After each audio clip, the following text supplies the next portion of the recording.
বাজান রে কিয়ামতের ময়দানে যখন উঠবো, মালিক যদি জিজ্ঞাসা করে রেজাউল করিম কি নিয়ে আসছো, আব্দুল করিম কি নিয়ে আসছো, রহিম একাদুর কি নিয়ে আসছো, যদি বলতে পারে মালিক আমি তোমার পক্ষের দলের লোক, এতটুকু যদি বলা যায়, পক্ষের লোককে কেউ কোনোদিন বিপদে ফেলায় না। এই জন্য আমার বাজানদেরকে বলবো, কিয়ামতের ময়দানে আমার মালিকের সামনে যেন বলতে পারি মালিক আমি তোমার দলের লোক। এরকম বলার জন্য কে কে রাজি আছো? আল্লাহু আকবার, হাত উঠাও, নারায়ে তাকবীর, আল্লাহু আকবার। পর্দালে মা বোনেরা হাত উঠাও, মালিক দেখো, আমার মালিক দেখুক আমরা আমার মালিকের পক্ষের লোক। হাত নামাও, আল্লাহ আপনি কবুল করে নেন। আজকে এই পরীক্ষার হলের মধ্যে যে যেরকম ইচ্ছে সেরকম চলবেন করবেন, আমার মালিক কিন্তু কিচ্ছু বলবে না। এই কথা বলেন না কেন? কিন্তু আমি যে আপনাদের সামনে আয়াত শরীফ তেলাওয়াত করছি, আয়াতের ভিতরে আল্লাহ কি বলছেন? প্রত্যেকটা জানদার যার রূহ আছে তার একদিন না একদিন মৌতের শরাব পান করতে হবে, মরণ লাগবে। বলেন, মুখ খুলে বলেন, কি লাগবে? এইটা বলতে তো ভালো লাগে না, এটা শুনলে খুব ঝামেলা, এই জন্য বলেন মরণ লাগবে। কথা ঠিক? এই ওই যে ঘটনা আছে না, মুসা আলাইহিস সালাম মালিকের সঙ্গে যখন কথা বলতেছে, কি চাও মুসা? বলে মালিক কি চাবো? আপনি আমার জায়গায়, আপনার জায়গায় আমি থাকলে আপনি কি চাইতেন? বলে চাইতেন তো যে বরকতের সহকারে এই হায়াত বাড়াইয়ে দেওয়ার জন্য দোয়া।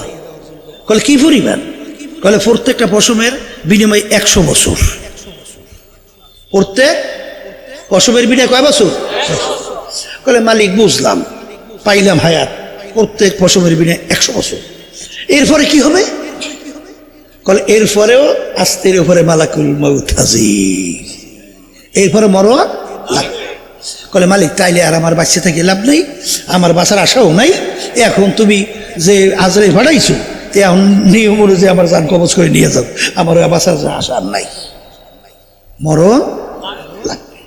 তাই যেহেতু মরা লাগবে, এই জন্য আমার বাজানদেরকে বলবো, পর্দালে মা বোনরা যারা শুনতেছেন, আচ্ছা বলেন তো, দুনিয়ার যে কোনো কাজ 5 বার যদি কেউ ঠকেন, আবার সেই কাজের ভিতরে চেষ্টা করলে জিতবার, আসতে বলে কি আশা নাই? ম্যাজিস্ট্রেট কোর্টে কেস করে ঠকছেন, আবার জজ কোর্ট আপিল করে জিতবার আশা আছে না? জজ করে ঠকলে হাইকোর্ট, সেখানে আপিলে ঠকছেন। সুপ্রিম কোর্ট সিঙ্গেল বেঞ্চ, সেখানে ঠকছেন। সুপ্রিম কোর্ট ফুল বেঞ্চ, সেখানে ঠকছেন। প্রেসিডেন্ট কোর্ট, এরপরে ঠকছেন। আন্তর্জাতিক কোর্ট, এরকম ধাপ ভাই ধাপ অনেক আপিলের সুযোগ আছে না নাই? কিন্তু হে কবরের যাত্রীরা, একবার যদি খোদা না কাছতে কেউ মইরা কবরে যান, আর সেখানে যদি যাইয়া ঠগেন, দ্বিতীয়বার দুনিয়াতে এসে আপিল কইরা জিতবার আর কোনো সুযোগ আসতে বলে তো? বলেন নাই? আছে? এখন আর দুনিয়া মাজরাতুল আখিরা, এই দুনিয়াটাই হলো ওই আখিরাতের সম্বল সম্পদ কামাই করার জায়গা।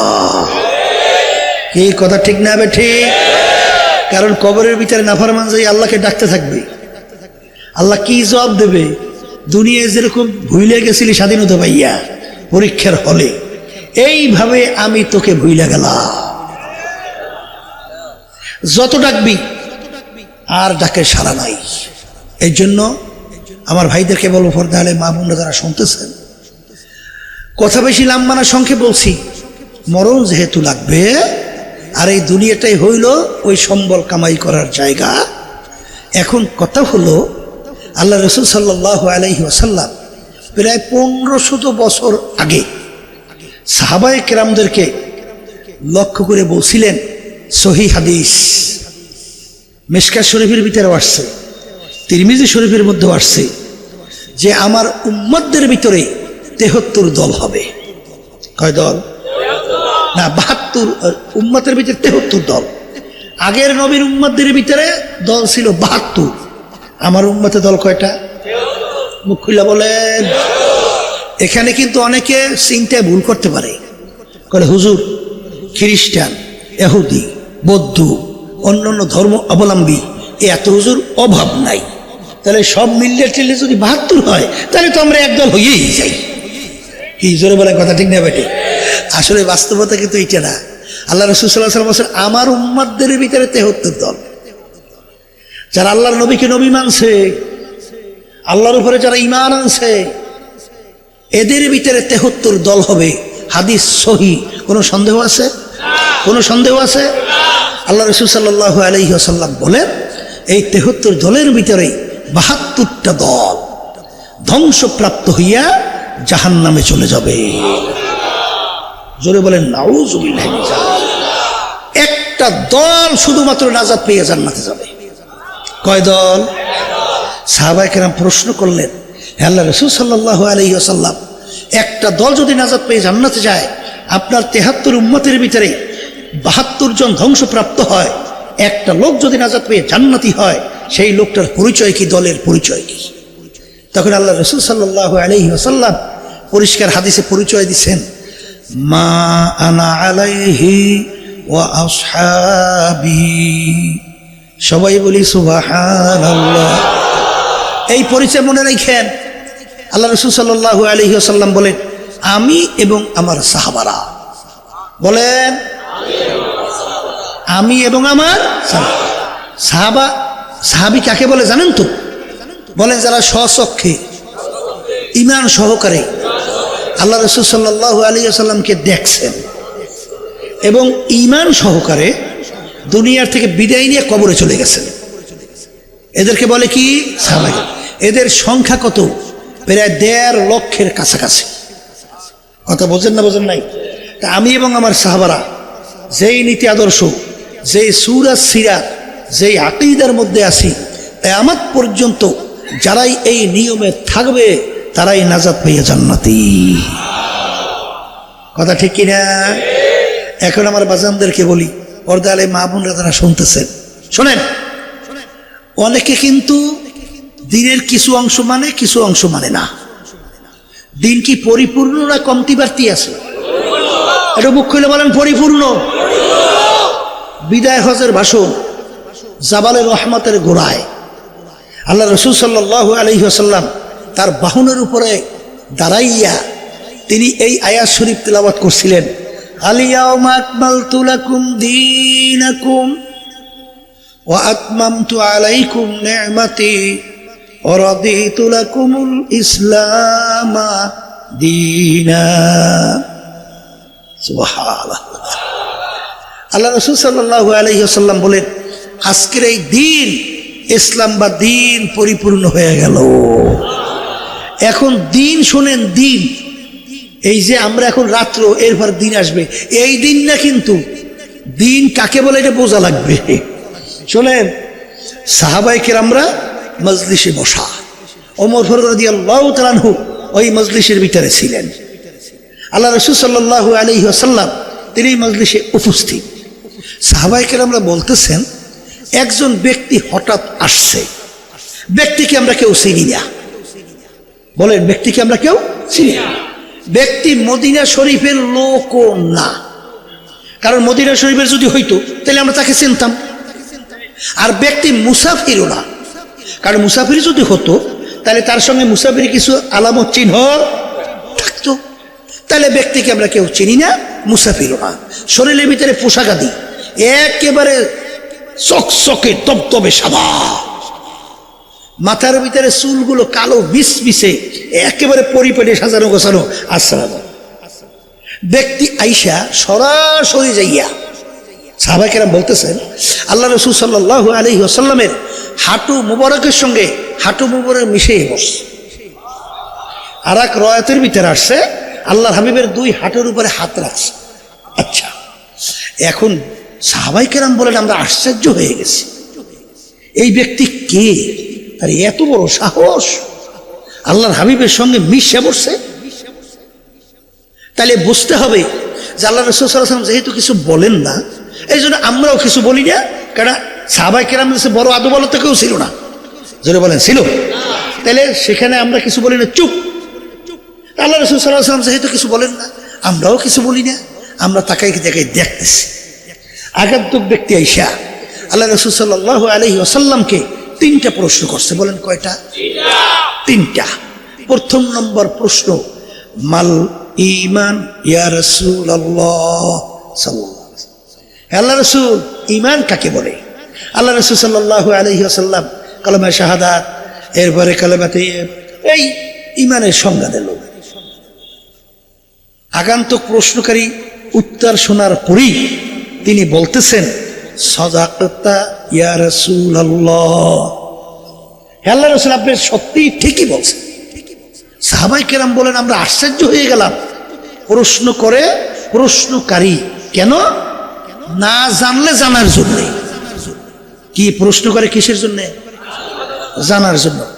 যে জানার জন্য প্রশ্ন করলো সে আবার উত্তর শূন্য বলতেছে আপনি ঠিকই বলছেন, তাহলে বুঝতে হবে প্রশ্নকারী আগে থেকেই প্রশ্নের উত্তর জানে। এই জন্য আমরা আশ্চর্য। দ্বিতীয় প্রশ্ন, মাল ইসলাম ইয়া রাসূলুল্লাহ, আল্লাহ রাসূল ইসলাম কাকে বলে? আল্লাহ রাসূল সাল্লাল্লাহু আলাইহি ওয়াসাল্লাম বিভিন্ন আমলের কথা বললেন, নামাজ, রোজা, হজ, যাকাত সহ এই যে আমলগুলো আছে না, এই আমলের কথা বললেন। হুজুর ঠিকই বলছেন। 3 নম্বর প্রশ্ন, মাল ইহসান ইয়া রাসূলুল্লাহ, হে আল্লাহর রাসূল ইহসান কাকে বলে? আল্লাহ রাসূল সাল্লাল্লাহু আলাইহি ওয়াসাল্লাম বলেন, আনতা আবুদাল্লাহ কাআন্নাকা তারাহ ফা ইল্লাম তাকুন তারাহু ফা ইন্নাহু ইয়ারাক। এমন ভাবে তোমরা আল্লাহর ইবাদত করো গোয়াকে মনে হয় যেন তোমরা আল্লাহকে দেখতেছো। ওই অবস্থা ভিতরে তৈরি না হলে অন্তত এতটুকু খেয়াল করো, যদিও নাকি আমার আল্লাহকে দেখি না, আমার আল্লাহ তো আমাকে দেখে। তাহলে ইবাদতের ভিতরে অবস্থা কয়টা? বলেন 2টা। কয়টা? কয়টা বলেন? একটা বলেন আল্লাহকে গোয়াকে কেমন জানি দেখতেছি, অথবা আল্লাহ আমাকে দেখতেছে। হাদিস সহিহ না গায়রে সহিহ? হ্যাঁ, অনেকে তাজকিয়া নফসের ব্যাপারে গুরুত্ব নাই। তাজকিয়া নফস ছাড়া ওরা মানুষ হয় না, কুত্তা, শিয়াল, শুয়ারের চেয়েও খারাপ হয়। তার বাস্তবতা হলো এই কোরআনুল কারীমের অবমাননায় যখন মুসলমান সন্তান যখন এর প্রতিবাদে যখন আওয়াজ তুলছিল, তখন এই মানুষ নামের জানোয়ারগুলো এদের বুকে গুলি করে দুনিয়া থেকে বিদায় করলো। এরা কি মানুষটা কুত্তা, শিয়াল, শুয়ারের চেয়েও খারাপ? কি জোরে বলে কথা ঠিক না বে ঠিক? আমার বাজানদেরকে বলবো, এই আত্মশুদ্ধি এটাও কিন্তু ফরজ। বলেন, এই আত্মশুদ্ধি ছাড়া মানুষ হয়? বলে হুজুর তা কেমন? ওমর ফারুক রাদিয়াল্লাহু তাআলা আনহু প্রথম অবস্থায় কি ছিল? কাফের না? আসতে বলে কাফের না? কাফের না? আচ্ছা, এই শুধু কাফের না, কাট্টা কাফের। কারণ আল্লাহ রাসূল সাল্লাল্লাহু আলাইহি ওয়াসাল্লামের মাথা মোবারক কাটার জন্য 100 লাল উট পুরস্কার দেবে ঘোষণা করছিল না কাফেররা? তখন কেউ সাহস পেয়েছে? ওমর রাদিয়াল্লাহু তাআলা তরবারি নিয়ে লাফাই দাঁড়াই গেছে, আমি পারবো। তা আল্লাহর রসুলকে যে মারতে চায় ও কোন পর্যায়ের কাফের? কাট্টা। এই জোরে বলে কথা ঠিক না ঠিক? এই ওমর ফারুক রাদিয়াল্লাহু তাআলা আনহু যখন তরবারি নিয়ে রওনা করছে, পথের মধ্যে কি ঘটনা আছে আমরা অনেকেই জানি না। এরপরে আল্লাহ রাব্বুল আলামিন তার এমন পরিবর্তন ঘটাইছে, ওই তরবারি নিয়েই সর্বপ্রথম ইসলামের পক্ষে নারায়ে তাকবীর স্লোগান দিয়ে রাস্তায় নামছিল না? কি বলছিল? কাফেররা আমি মুসলমান হয়ে গেছি, স্ত্রী যদি বিধবা করতে চাও, সন্তান যদি এতিম করতে চাও, পারলে আমি ওমরের সামনে আস, আমি ওমর মুসলমান। আচ্ছা বলেন তো, একটু আগে যখন আল্লাহ রসুলকে কতল করার জন্য রওনা করছে, এই তখন তার চক্ষু ছিল 2টা, এখন মুসলমান হওয়ার পরে চক্ষু এখন 4টা। হাত ছিল 2টা, এখন হাত কি 5টা? কয়টা? পাও, অন্য অন্য অঙ্গ প্রত্যঙ্গ আগে যা ছিল তাই আছে। তাইলে কোন জায়গায় পরিবর্তনটা হইল? তাহলে একটা জায়গায় পরিবর্তন হয়েছে, কথা বলে না? আর ওই জায়গাটা পরিবর্তন না হইলে বেহেশতে যাওয়া যাবে না। ও কি আসতে কয় নাই? ওই জায়গায় পরিবর্তন না হলে বেহেশতে যাওয়া, ওই কথাটা শুনে অনেকে আছে বেকায়দা লাগছে। শোনেন, আল্লাহ রাব্বুল আলামিন বেহেশতে যাওয়ার পর শর্ত লাগাইছে না? কি লাগাইছে? ইল্লা মান আতাল্লাহ বিকলবিন সালিম। আয়াত শুনাইছি না কি শুনাইছি? আসতে বলে আয়াত শুনাইছি। এই ওই যে আত্মশুদ্ধিওয়ালা কলব, ভালো কলব, পরিচ্ছন্ন কলব ছাড়া আমার পবিত্র জায়গা বেহেশতের মধ্যে হবে না। তাহলে আত্মশুদ্ধিও কি যেরকম লাগবে? আবার বলে লাগবে লাগবে। এখন আল্লাহ রাসূল সাল্লাল্লাহু আলাইহি ওয়াসাল্লামের মৌলিক 4টা কাজ নিয়ে আসছে। কয়টা বলেন? মুখস্থ করেন। ইয়াতলু আলাইহিম আয়াতিহি ওয়া ইউযাক্কিহিম ওয়া ইউআল্লিমুহুমুল কিতাবা ওয়াল হিকমা। একেবারে বাংলায় মুখস্থ রাখেন। বলেন দাওয়াত, বলেন 2 নম্বর বলেন তালিম, 3 নম্বর বলেন তাজকিয়া নফস, 4 নম্বরে বলেন জিহাদ। একটা বাদ দিলে আর কিন্তু মুসলমান পুরা হইতে পারেন না। দাওয়াত লাগবে না? তালিম লাগবে না? এই ব্যাখ্যা দিলে সময় লেগে যাবে অনেক। শোনেন, দাওয়াতটা দিলে দিন সবার মানুষ বুঝবে কেমনি? এই যে বিগত দিনে সরকার ইসলামের দাওয়াত যেন বাচ্চারা না পায়, এই জন্য শিক্ষা সিলেবাস থেকে ইসলামী শিক্ষা সব উঠে দিচ্ছে। আসতে বলে সেখানে ঢুকাইছে নাস্তিকদের শিক্ষা। কি নাস্তিকদের শিক্ষা? দারুইন থিওরি দিছিল মানুষ নাকি আল্লাহ সৃষ্টি করে নাই, মানুষ নাকি সৃষ্টি হয়েছে বানর থেকে। এইটা বাচ্চাদেরকে শিক্ষা দিচ্ছে। কথা বলেন না কেন? আচ্ছা, তাহলে দাওয়াত লাগবে না? এখন দাওয়াত দেওয়ার পরে ইসলামে কি কোনো কাজকর্ম নাই? এই হিন্দু ধর্ম অবলম্বন করলে, হিন্দু দাবি করলে ওর কোনো কাজকর্ম নাই? এই খ্রিস্টান দাবি করে ওর কোনো ধর্মীয় কাজকর্ম নাই? এই ইহুদি দাবি করলে ওর ধর্মীয় কোনো কাজকর্ম নাই? তা আমরা মুসলমান দাবি করব, আমি একজন মুসলমান, আপনার বুঝে কোনো কাজকর্ম নাই? কথা বলেন না কেন? না আছে না নাই? এই তালিম এলমে দ্বীন শিক্ষা করা ফরজ। আমার আব্বাজান বলতেন, চরমনায় কোনো মুজাহিদ, কোনো মুরিদ, কোনো মুহিব্বি মূর্খ থাকতে পারবে না। প্রত্যেকটা মুজাহিদের আলেম হতে হবে। বলে হুজুর তাকি আপনি যদি আলেম না হন তাহলে কিন্তু ওই ঘটনা ঘটবে।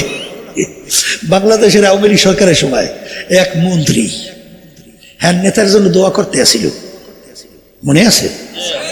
বলে আল্লাহ, আমার নেতা শেখ মুজিবুর রহমান, তার জন্য জাহান্নামের মধ্যে একটা সম্মানিত উঁচা একটা জায়গা আপনি তৈরি করে দিয়ে।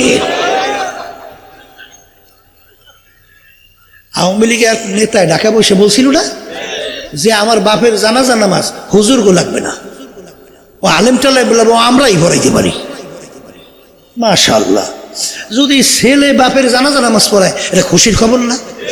কিন্তু কোন জানাজা নামাজ পড়াবা? জাহান্নামে মাটাও নাই আবার। যদি এই দোয়া করে জাহান্নামের মধ্যে একটা উঁচু স্থান সম্মানিত আল্লাহ আমার নেতার জন্য দান করেন, তাইলে তো আর দোয়া বেশি লাগবে না, আগেই তো যাই ওখানে জমা হইবে। জোরে বলে কথা ঠিক কিনা? এই আরবি অক্ষরে কিন্তু টানের ভিতরে অর্থ পরিবর্তন হয়ে যায়। এর ভিতরে টানের মধ্যে অর্থ পরিবর্তন হয়ে যায়। যেমন লা ইলাহা ইল্লাল্লাহ, আল্লাহ বাদে কেউ মাবুদ নেই। লা যদি নাটাই না বলেন তাহলে অর্থ আসবে আল্লাহ ছাড়া আরো অনেক মাবুদ আছে। আউযু বিল্লাহি মিন যালিক। তাহলে আরবি অক্ষরে টানে কি হয়? অর্থ পরিবর্তন হয়। এই জন্য আলেম হওয়া লাগবে। তলাবুল ইলমে ফারিজাতুন আলা কুল্লি মুসলিম, প্রত্যেকটা মহিলা পুরুষ তাদের ইলমে দ্বীন শিক্ষা করা ফরজ। কথা ঠিকই না? তাহলে নামাজ কয় রাকাত? এই কোন ওক্তে ফরজ? এই ওযু কেমনে করতে হয়?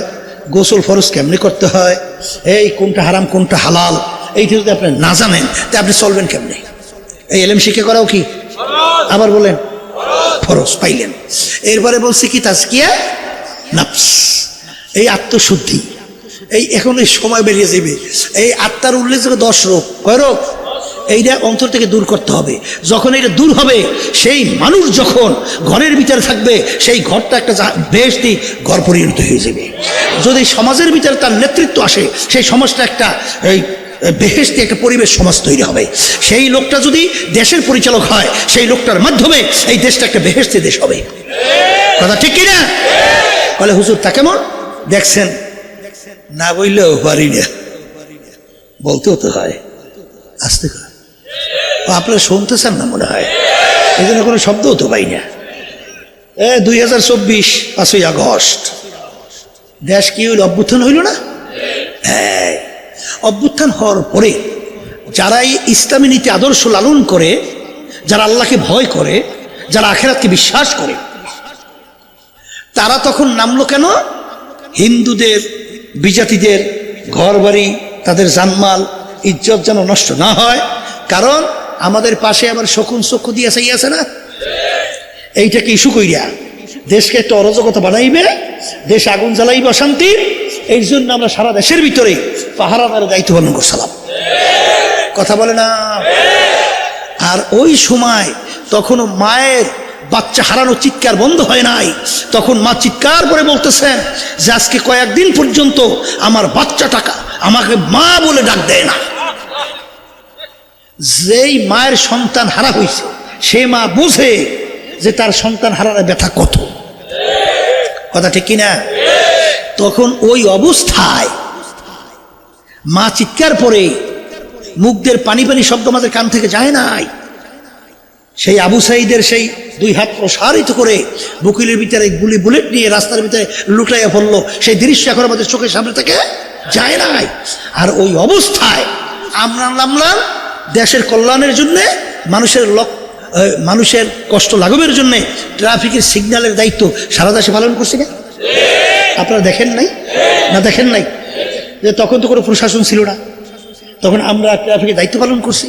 আর ওই সময় ওই যাদের আত্মশুদ্ধি নাই, পশুর চরিত্র, ওরা তখন নামছে চাঁদাবাজির জন্য। কি বলছি? টেন্ডারবাজির জন্য, স্টেশন দখলের জন্য, ঘাট দখলের জন্য। আর তখন যাদের ভিতরে ইসলামী নীতি আদর্শ যাদের ভিতরে ঢুকছে, তখন তারা নামছে মানুষের কষ্ট লাঘবের জন্য। ওরাও তো মানুষ আর তুমিও তো মানুষ, পার্থক্যটা কি? কি পার্থক্য আছে না নাই? হ্যাঁ, এই জন্য আমার বাজানদেরকে বলবো, শোনেন, এই যে 12 মাসে বছর হয়, কয় মাসে বছর? এই 12 মাসের ভিতরে সম্মানিত মাসের নাম জানি কি? মাশাআল্লাহ, সবাই যেই জানেন, রমজান মাস। এই রমজান মাস সম্মানিত হইল কেন তা জানেন? ওই মাসের ভিতরে আল্লাহ রাব্বুল আলামিন কোরআনুল কারীম নাযিল করছে। এই কোরআনুল কারীমের সম্মানে মাস কি হয়ে গেছে? সম্মানিত হয়েছে। শাহরু রমাদানাল্লাযী উনজিলা ফীহিল কুরআন, মাস সম্মানিত। কি সম্মানের কারণে? কন্যা, ওই মাসের ভিতরে একটা রাত্রি আছে, ওই মাসের মধ্যে যে রাত্রিকে বলা হয় সবে কদর, 27 রাত্রি করলাম না, এই কদরের রাত্রি। আচ্ছা, সেই কদরের রাত্রি কত বছরের মধ্যে উত্তম? 1000 মাসের চেয়ে উত্তম। 1000 মাসের চেয়ে উত্তম। হিসাব করলে দেখা যায় 83 বছর 4 মাস হয়। তাই 83 বছর 4 মাস তো অনেকে বয়সও হয় না। কথা বলেন না কেন? এই 83 বছর 4 মাস 24 ঘন্টার জন্যে, 24 ঘন্টা আপনি যদি ইবাদতের ভিতরে লিপ্ত থাকেন, যেই পরিমাণ সওয়াব পাবেন ওই এক রাত্রিতে আপনার ইবাদতের মাধ্যমে তার চেয়ে বেশি সওয়াব আপনি পাবেন। এই রাত্রিটা কোন মাসে জানি? রমজান মাসে। এই রমজান মাসের রাত্রিটা এত সম্মানিত কেন হলো? আল্লাহ রাব্বুল আলামিন ওই রাত্রিতে কোরআনুল কারীম নাযিল করছে। ইন্না আনজালনাহু ফি লাইলাতিল কদর। কথা ঠিক কিনা? তাইলে কোরআনুল কারীমের সম্মানে বলেন মাস সম্মানিত। কি সম্মানিত? বলেন রাত্রি সম্মানিত। যেই নবীর উপরে কোরআনুল কারীম নাজিল হলো সেই নবী সমস্ত নবী পয়গম্বরদের ভিতরে সম্মানিত। যেই উম্মতদের উপরে কোরআনুল কারীম নাজিল হলো সেই উম্মত সমস্ত নবীদের উম্মতদের ভিতরে শ্রেষ্ঠ। কি সম্মান? কিসের সম্মানের কারণে? বলেন মুখ খুলে, কোরআনুল কারীমের সম্মানের কারণে। আজকে কোরআনুল কারীমের সম্মানে যদি এই মাস সম্মানিত হয়, রাত্রি সম্মানিত হয়, নবী সম্মানিত হয়, ব্যক্তি সম্মানিত হয়, এরপরে আরো সম্মানিত হয়। যেই আল্লাহর বান্দাবান্দি এই কোরআনুল কারীম অনুযায়ী তার নিজনকে গঠন করবে, তার নিজের জীবনকে, সেই মানুষটাও সমাজের ভিতরে সবচেয়ে সম্মানিত।